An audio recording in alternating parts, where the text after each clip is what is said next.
Today we're going to talk about upwind starboard mark roundings that we often use at the first mark of a digital end course in a team race. First, we'll break down the rules step by step using only two boats.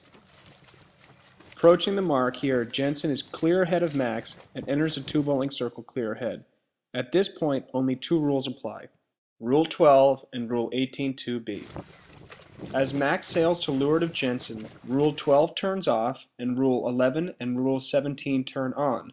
Rule 18.2b stays on. To review, Rule 17 means that the leeward boat cannot sail above her proper course, and Rule 18.2b means since Max was clear astern entering the two-boat length circle, he must give Jensen room to round the mark. It's really important to remember that even with these rules, that Rule 11 is still on, meaning that Jensen has to keep clear of Max. Also notice that here Max is almost sailing head to wind. He's allowed to do this without breaking Rule 17 because his proper course is to tack. If Max were to cross head to wind here, he would foul Jensen by breaking Rule 13. But since Max did not cross head to wind, there was no foul in this exchange. Now we'll take a look at a nearly identical situation.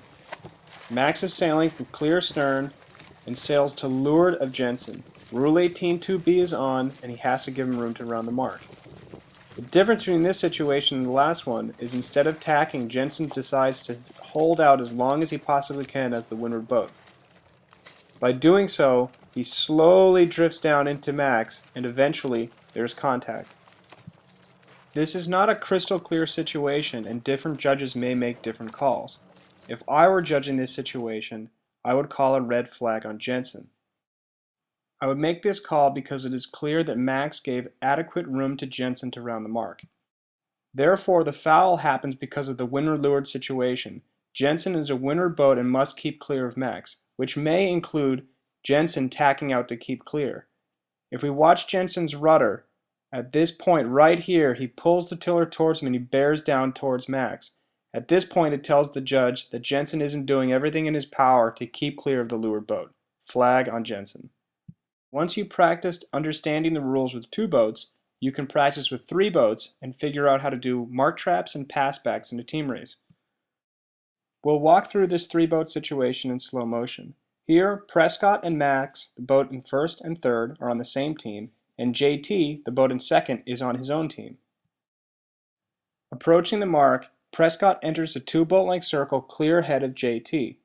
At this point, JT decides to sail a course to leeward of Prescott. Just like the two-boat situation, here JT must give Prescott room to round the mark, and he may not sail above his proper course.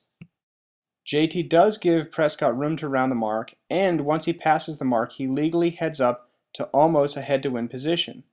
The problem is he can't force Prescott to tack, which means Prescott can keep him pinned for just a second long enough so Mac can sail inside into first place. There are many different ways to do passbacks at Mark 1, so you have to get creative. In this situation, the same group, Prescott enters the two-boat length circle a little bit too soon ahead of the group. At this point, he decides to tack, and by doing so, turns off Rule 18. But being a quick-thinking sailor, he's able to tack back onto starboard and pin JT, and effectively allow the passback to happen the same way. There's more than one way to skin a cat, and practice makes perfect to get this right.